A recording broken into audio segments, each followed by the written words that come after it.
Fala pessoal, beleza? Hoje eu vou trazer para vocês um carro icônico e seu dono cheio de histórias. Rafael Rousseau. Acompanhem comigo hoje o episódio de hoje, que é bem diferente, com essa máquina icônica cheia de histórias. Bora!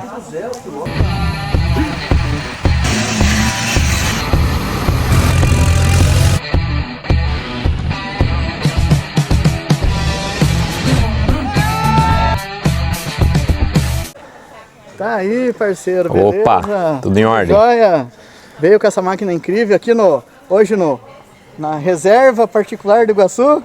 Exatamente, o nosso amigo Iguaçu Paraná tem uma história com o Camel Trophy, né? Levantamento das eliminatórias de 87. Eu conheci ele porque é uma verdadeira lenda aí no mundo off-road, aqui no Brasil, né? Apesar de ser sediado no Paraná, mas é conhecido o Brasil inteiro. E a gente se aproximou bastante pelo Camel. Estamos aí nos encontros que temos feitos aí pelo menos um anual e, enfim, é algo que nos aproximou mais ainda o Camel, né? Ele ter participado, ser um entusiasta. Eu também sou entusiasta, não participei de provas, eu não vivi o momento, mas a gente está aí hoje mantendo o tributo. E tu fez esse carro ou comprou ele pronto? Como é que foi essa parte? Legal, então talvez muitos que assistam já devem ter lido o livro do Tito Rosenberg e do Carlos Probst.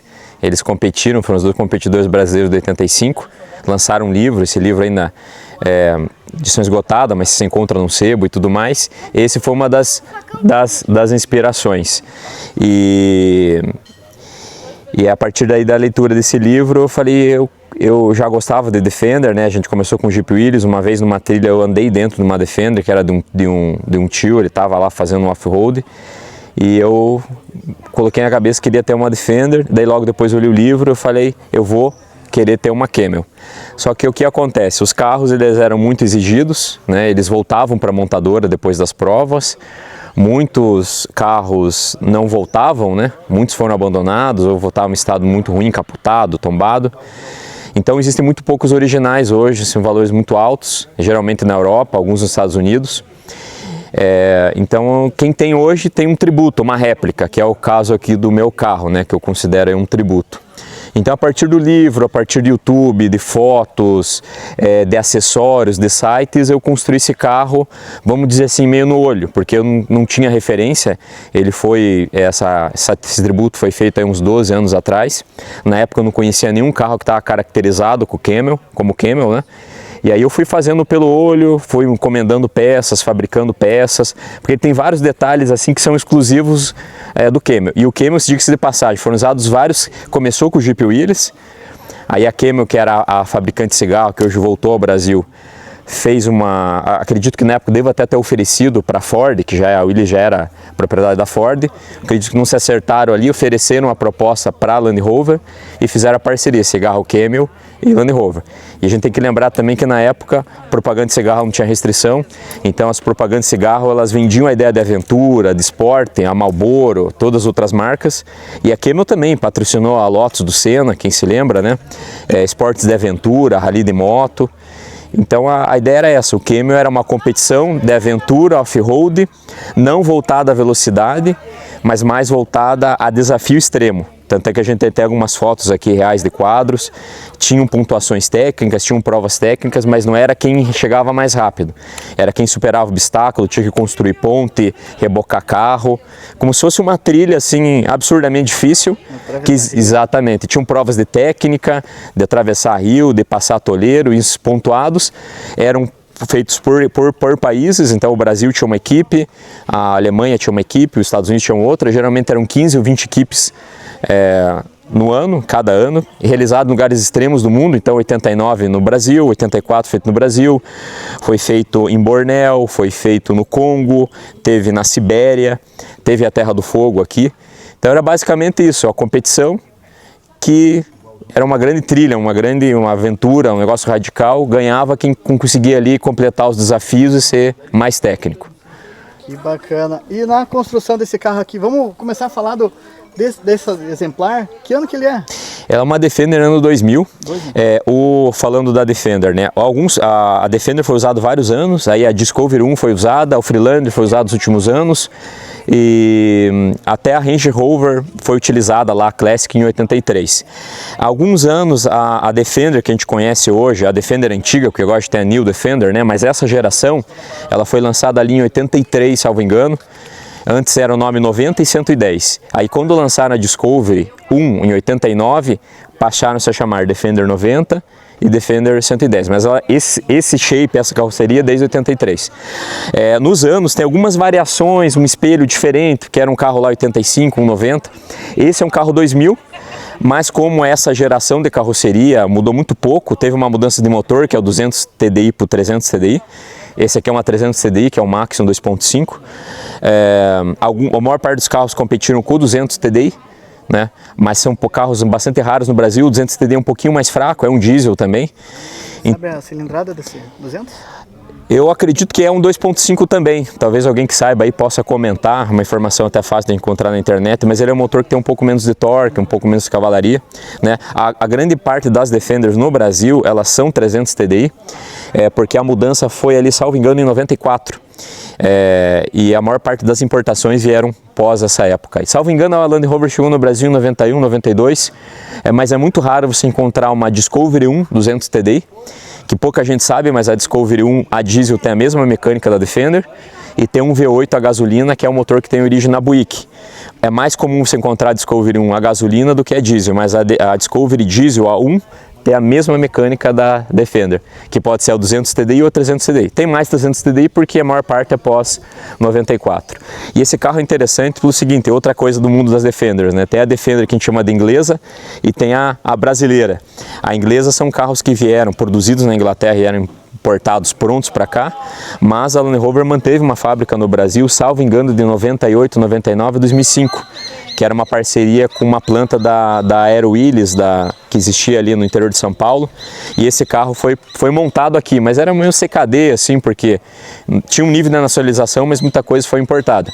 E na época, esse carro era vendido muito, teve uma quantidade muito grande para Corpo de Bombeiros, polícias ambientais e Exército. Inclusive esse carro, ele é um carro, eu tenho o número de identificação dele ali, porque ele era um carro da Polícia Ambiental de São Paulo.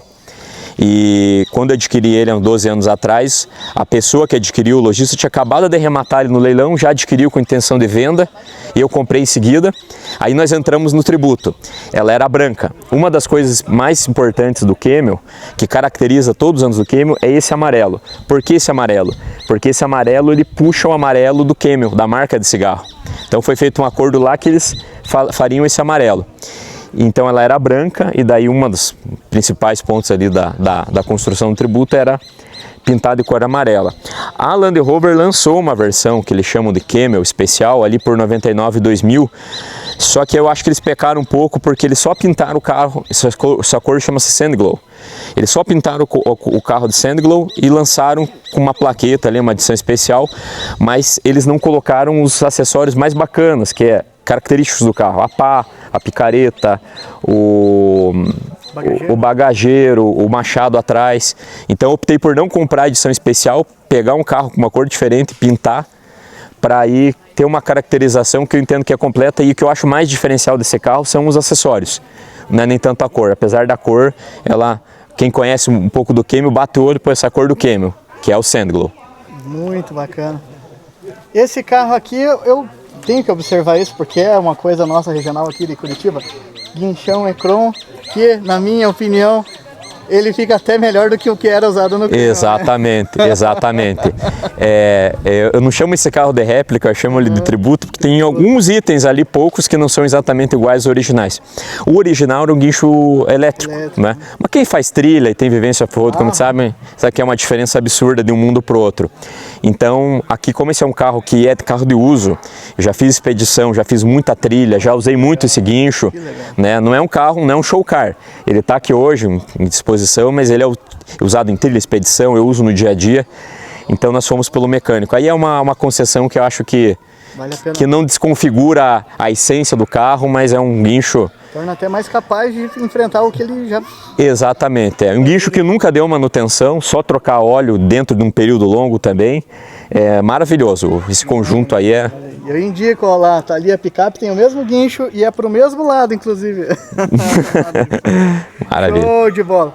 E, bom, o motor continua o mesmo. Isso. O original 300 TDI, né? O 2.5 que saiu S10, saiu Ranger, aquele famoso 2.5. Isso, é. Maxion.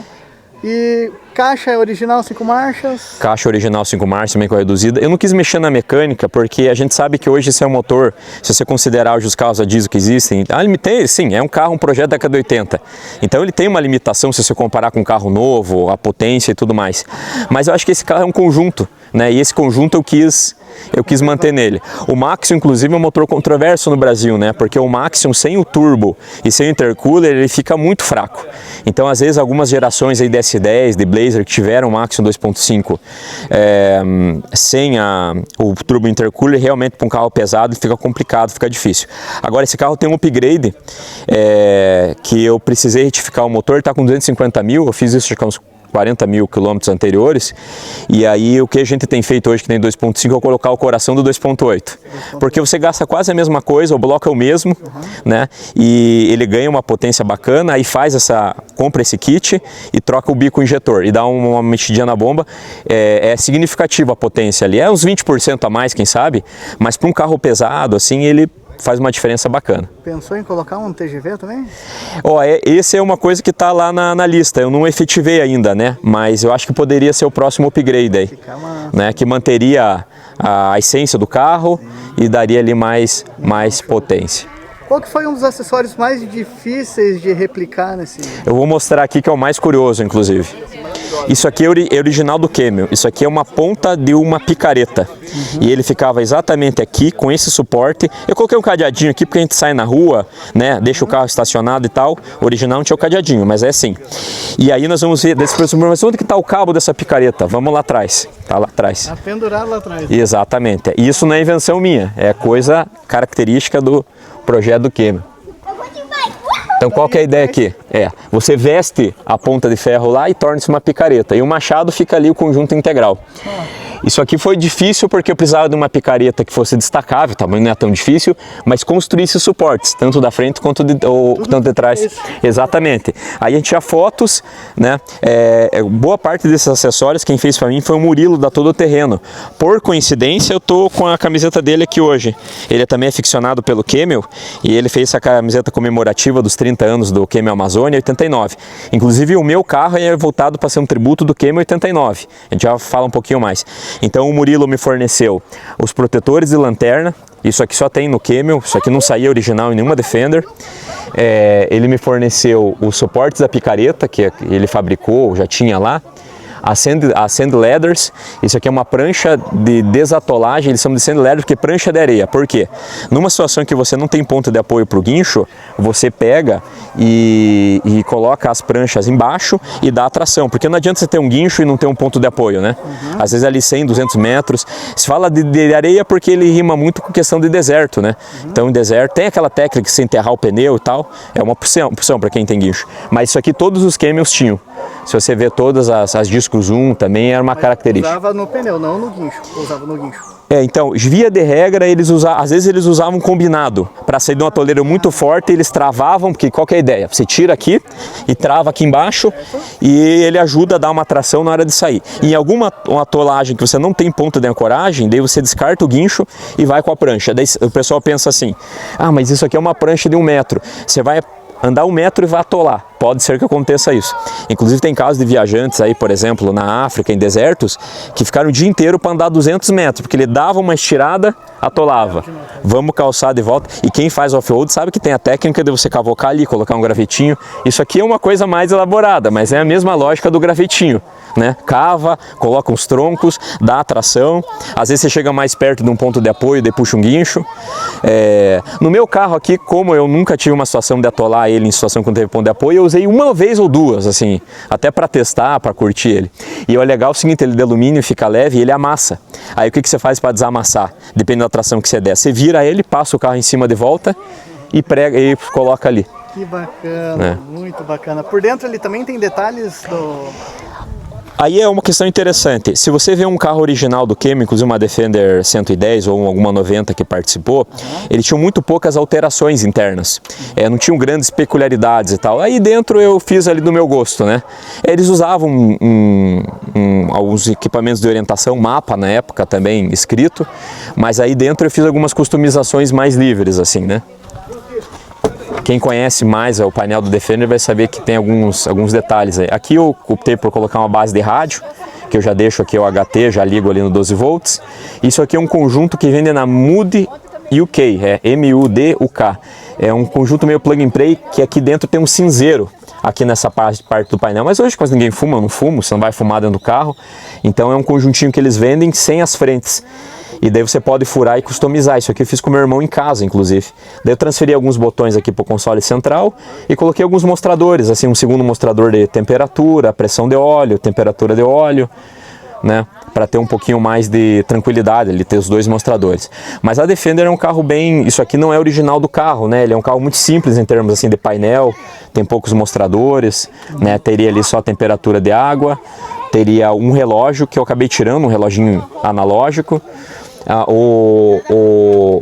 o marcador de combustível e o velocímetro. Então ele é um carro bem simples assim em termos de... Isso é uma coisa legal, né? Porque para quem fala de Land Rover, às vezes pensa muito luxo e muita questão envolvendo tecnologia, sensor e tal. A Land Rover passou por uma evolução muito grande, né? Nos últimos 30, 40 anos. E a Defender está ligada à origem da Land Rover, porque o primeiro Land Rover fabricado, que é o Série 1, 1948, isso aqui como se fosse um bisneto ou um neto lá do primeiro Land Rover. Ele seguiu essa tradição de ser um carro bruto, robusto, simples. Tanto é que, por exemplo, esse carro é a versão mais barata, que é SW. O SW não tem vidro elétrico, não tem trava elétrica, não tem ar-condicionado, né? É um carro extremamente simples, né? Manivela aqui por não ter vidro elétrico. Então, para quem gosta de off-road, curte coisa mais extrema, vai passar num rio, pega barro, é isso aqui. É o melhor, né? Exatamente, é isso aqui. E não é proposta ter conforto, né? A proposta é aventura, ir mais longe. Então, eu acho que o projeto está bem adaptado. Que bacana, né? E como muitas pessoas chegaram...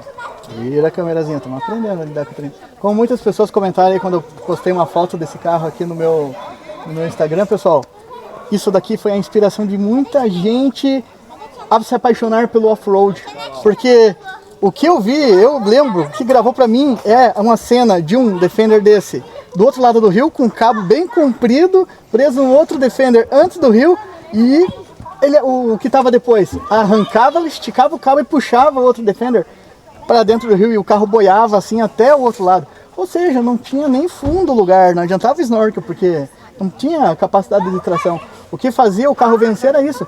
Então era interessante ter um carro puxando o outro, vencendo, o pessoal se juntando, pegando tora para fazer ponte.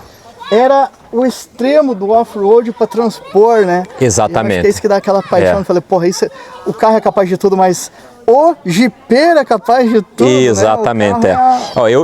Eu já fiz muita trilha hoje, mas eu confesso que eu não teria hoje capacidade, talvez, de construir uma ponte. Nunca me coloquei esse desafio, lá eles faziam isso. E as pontuações, a parte do desafio era esse.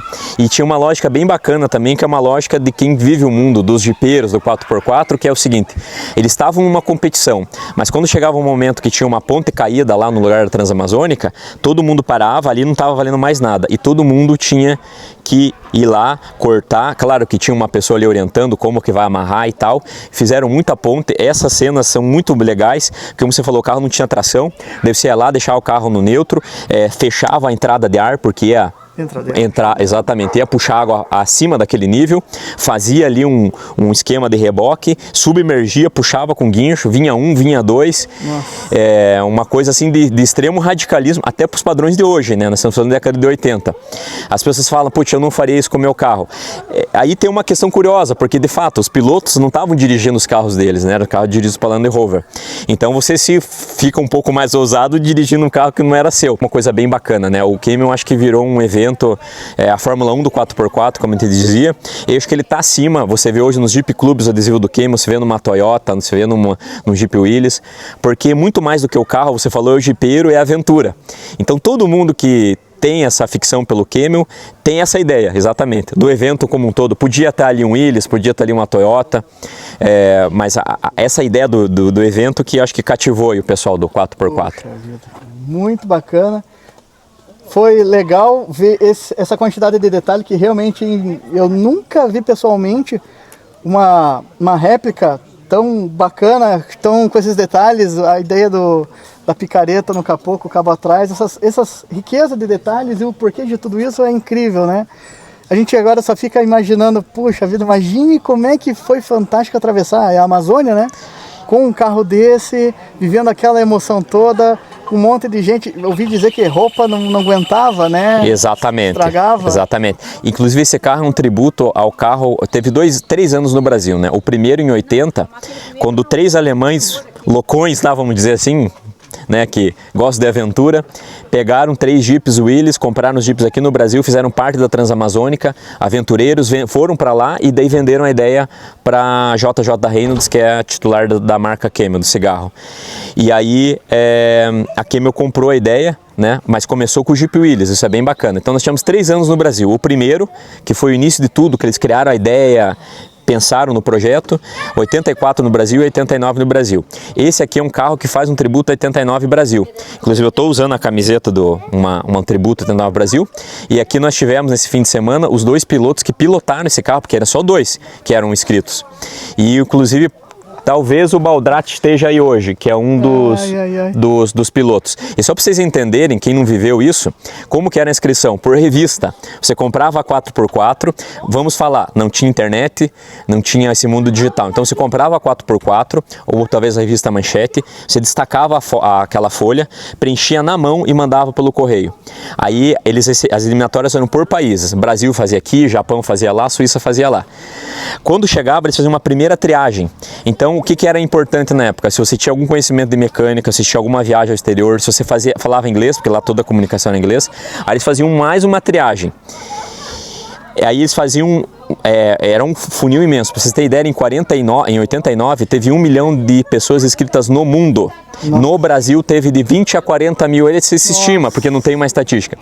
Você tem que pegar de 20 a 40 mil inscrições, vamos dizer que seja 40, para tirar 2 e um reserva.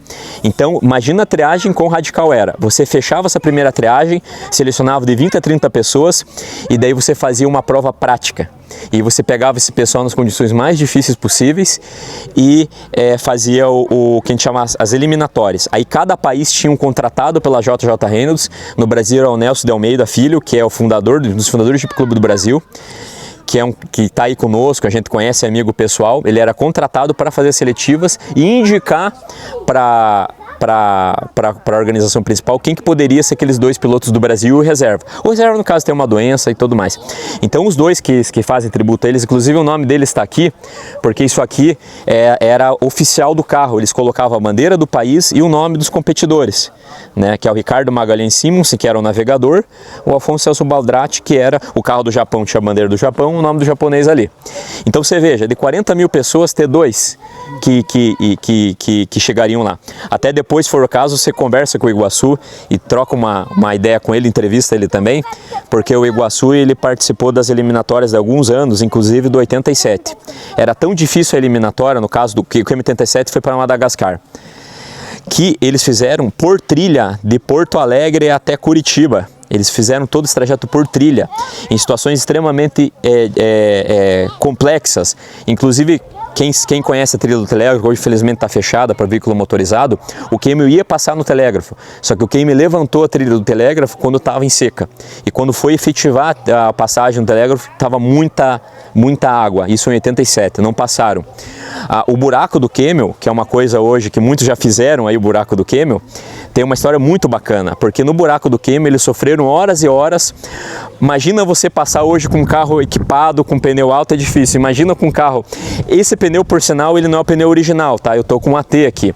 O pneu original, depois a gente vai ver uma foto ali, mas era um perfil fino, um pneu, vamos dizer assim, hoje uma medida 31, um pneuzinho pequeno, com umas garrinhas, porque era o padrão. Quem viveu off-road nos anos 2000 sabe que era um fronteirinha, um pneu argentino, e eles sofreram muito.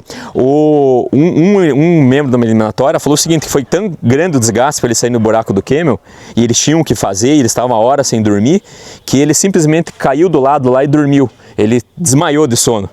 E aquilo tudo fazia parte do desafio. Eles tinham treinamento em quartel também, faziam provas físicas em quartel de carregar pneu nas costas, subir em árvore, lançar corda. Então essas pessoas que foram para lá, elas tinham assim um nível de preparo físico, mental e de habilidade off-road que era uma coisa fantástica. Para vocês terem ideia, o Ricardo, ele estava aqui com a gente hoje. Em 89 ele competiu, ele é engenheiro de Minas. Ele criou, com uma calculadora na época, tipo um 12C, uma equaçãozinha para ajudar ele na navegação. Então você imagina quão genial isso é, né? Quem já fez raid, eu já fiz muito raid, hoje é celular, a gente pegou aqueles totens na época também. Mas assim, a navegação era ali. Ele criou um negocinho na calculadora e ele tinha ali tudo na caneta. E porque eles faziam também trechos de rally, vamos dizer assim, hoje, como se fosse um rally de regularidade. Outra pergunta, isso aqui nunca foi um Dakar e nunca foi um Sertões, porque nunca foi velocidade. O objetivo era o desafio, mas tinham momentos ali que eram mais voltados para navegação mesmo, entra aqui, entra ali, né? Quem chega primeiro. Vou ter que fazer uma perguntinha que eu fiquei com isso na cabeça. Eu até estava pensando ir com o nosso grupo pro Camel semana que vem. É por causa disso o nome da trilha? Sim, buraco do Camel, é onde o Camel ficou no meio do buraco. Se a gente conseguir falar, o Iguaçu conhece bem essa história, o Baldrati, se dermos sorte dele estar aqui hoje, ele mora em Canambeí, talvez não venha hoje, mas talvez numa outra oportunidade, se não viesse a conversa com ele, foi exatamente isso. Eles sofreram muito lá, porque era uma vala e eles estavam com todos esses carros. Imagina 20 carros desse passar. E uma outra curiosidade aí, né, só para corrigir, as eliminatórias no Brasil eram feitas com Jeep Willys, porque a gente vivia um momento que as exportações estavam restritas, então não existia forma de importar uma Land Rover para cá. Então os brasileiros também entravam em desvantagem, porque um inglês, um suíço fazia eliminatória com Land Rover. No Brasil nós usávamos Jeep Willys. Então foram usados Jeep Willys, que era um Jeep Ford, aquele com motor 4 cilindros, 4 marchas. 2.3. Exatamente. Infelizmente esses carros se perderam, mas era um carro que a JJ Reynolds pintou de amarelo e colocou os símbolos do Camel. E um para-chocão na frente. Exato, um para-choque grande. Então o Willys, cara, o Willys é a origem de tudo, né? A gente tem que pagar um tributo ao Willys porque realmente tudo começou ali. Mas o Willys teve uma história muito forte com o Camel durante todo o período, porque não podia se trazer Land Rover para o Brasil. Então todo esse desafio do buraco do Camel, Willys. Levantamento de Porto Alegre até Curitiba por trilha, Willys. Olha só que bacana essas histórias, pessoal. Olha, eu conheço trilha há muito tempo, a gente conhece um pouco desse carro, mas jamais ia associar essa história do Camel, da trilha do Camel com o carro, né? Pô, que legal, né? Exatamente, nosso buraco do Camel. Impressionante, meu. Ó, tá de parabéns. Esse exemplar aqui é maravilhoso, pessoal. Acho que vale demais a tua curtida nesse vídeo. Comenta o que eu esqueci, o que nós esquecemos de colocar aí. Compartilha pro teu amigo que é doido pro Land Rover ali também, vocês vão adorar a história desse Defender. E meu amigo, parabéns, é um prazer te conhecer. A gente estava aí nesse encontro aqui do Iguaçu que aparece ali no fundo. E fantástico demais, hein? Parabéns, muito obrigado por tudo. E pessoal, dá uma força aí, curte aí o vídeo e vamos compartilhar, que a gente tem que manter viva essas histórias que são a origem do off-road e de tudo isso, beleza? Valeu, até a próxima!